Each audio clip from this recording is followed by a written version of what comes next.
दोस्तों, मेरी बहुप्रतीक्षित पुस्तक की एक कविता है जो बेटियों के दर्द पे लिखी गई है।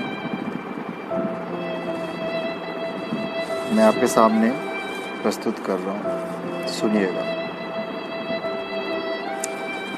क्या कहूँ कैसे कहूँ, तब कितनी खुशियाँ छाई थी।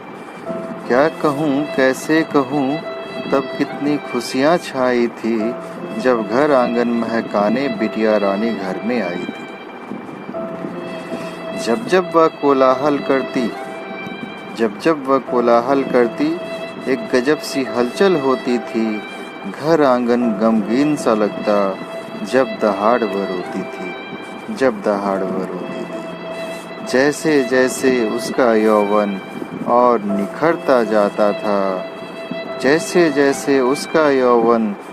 निखरता जाता था, क्यों होती हैं बेटियां पराई, यह सोच के मन घबराता था। फिर एक दिन था ऐसा आया, जब घड़ी विदाई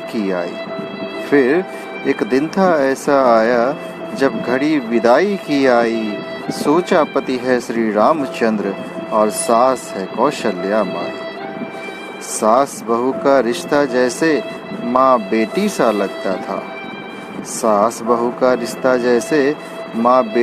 लगता था। बेटी से बहू में परिवर्तित हो, यह मधुरम खूब ही फबता था। फिर एक दौर था ऐसा आया, जब जांच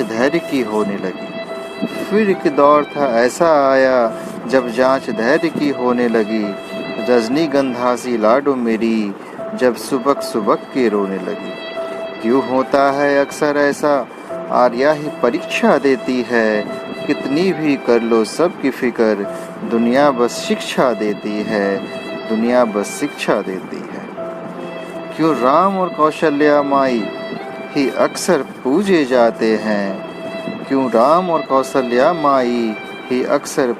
जाते हैं। क्यों सीता जैसी नारी पर सब मिलकर उंगली उठाते हैं।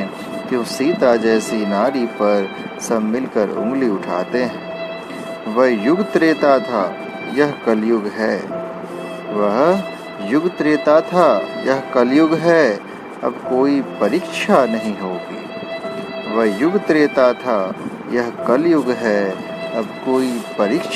होगी। जुल्म सहे हर पल तू ऐसी, अब कोई दीक्षा नहीं होगी। तुम खुशहाली की आयशा हो, दुर्गा काली का रूप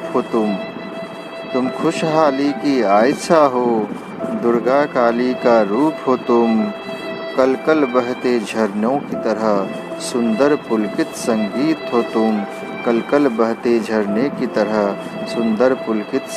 हो तुम। मत सहो सितम अब दुनिया का, तुम गलती का बहिष्कार करो। उंगली जो उठे संस्कारों पर, तो चंडी का अवतार धरो। बहुत बहुत धन्यवाद।